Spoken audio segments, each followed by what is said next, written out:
Dr. David Schiller here, and today we're going to be talking about fibromyalgia. And what I'm going to be doing is an overview of all the different symptoms that people have that have it. And as many of you know, you have been dealing with it for a long time, and you probably have read that, well, it's really not a diagnosis in a sense like a typical disease. It's really been developed because there was a way, they didn't have a way of describing what these people had, so they really just developed a new diagnosis of people that had this mishmash of symptoms that really could be coming from a lot of different places. So if you have many of these symptoms, they will start tagging you as fibromyalgia, and what that tells me is that they're really unable to help you in a sense, and they just start prescribing drugs. And it's really frustrating for many of you because you've been dealing with it for so many years that it starts wearing on you. So just to let you know, I had a woman come in the other day, and for many of you who have been to my office and know that when you do come in for the first time, we do have you fill out a very comprehensive paperwork that is about 15 pages long, but it gets to the bottom of what's going on with you. But this is a chart. This is way before we did anything with this woman. This is how thick her file is, and this represents many thousands of dollars of testing that really hasn't gotten her anywhere. So I understand the frustration that you're going through after taking care of hundreds and hundreds of patients that have fibromyalgia. It's incredible what you go through. So anyway, most of the people that have fibromyalgia, this is the most common grouping of symptoms that we can. And in subsequent posts, I'm going to go over each one of these in more detail, but just do an overview right now. So in fibromyalgia patients, there's going to be pain, there's going to be fatigue, and there's even a syndrome called chronic fatigue syndrome. Really the same problem, just the other side of the coin.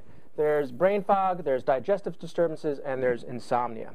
So the idea is, yes, you have all these symptoms, and you could literally treat each one of these with whatever medication you want, but just know none of those things is going to go after the cause of that problem. So with pain, for instance, there could be numerous reasons why. There could be situations set up in your body where you had old injuries that never got taken care of.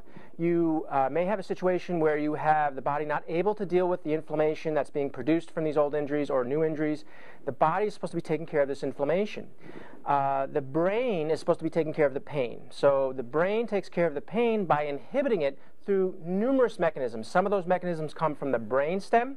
Some of those mechanisms come from movement of the joints and the muscles. When things move in your body, that is supposed to loop back through the nervous system and squash the pain. So if joints aren't moving well, they're fixated, they're subluxated as we call it in my profession, then that can allow pain to come to the surface. But particularly as a functional neurologist, we want to look at the mechanisms in the brain that should be inhibiting the pain and take care of those. There is the fatigue, like we said, and the fatigue, is that a thyroid issue? Is that an anemia? Is it a blood sugar imbalance? Is it a fatigue due to the fact that you can't absorb nutrition? Because many people have leaky gut syndrome. I have posts on that you can take a look at. In the brain fog area, is it a memory issue? Is it certain parts of the brain that are being hit by inflammation? And by the way, when people have the emotional symptoms attached to this syndrome, things like anxiety and depression in particular, much of the research that's being done today on depression has to do with the inflammation in the brain. Inflammation in the brain is now being associated with all the old age type syndromes of dementia and Alzheimer's. So inflammation in the body, which then will dictate how much inflammation gets into the brain, will definitely be related to the brain fog that you're having.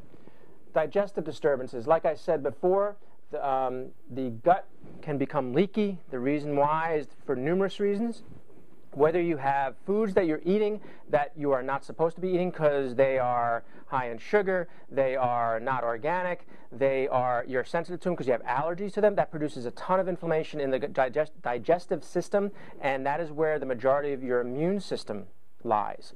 Now, for many people, especially this woman right here that I was talking about before, her main issue was that, yeah, she was tagged with fibromyalgia, but her problem was an autoimmune issue.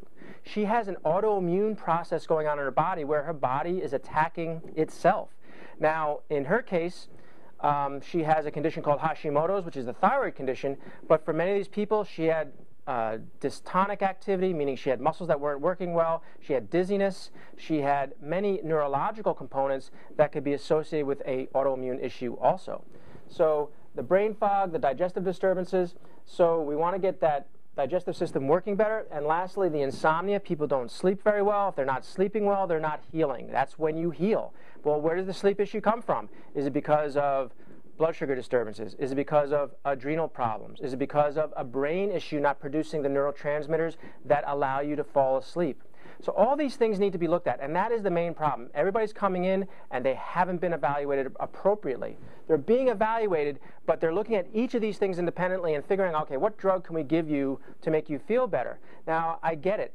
I want you to feel better too, but throwing a drug at something that's not going after the cause of the problem is just that. It's treating symptoms and not causes, and that's why you maintain this problem over many, many years, and it just gets worse as time goes on.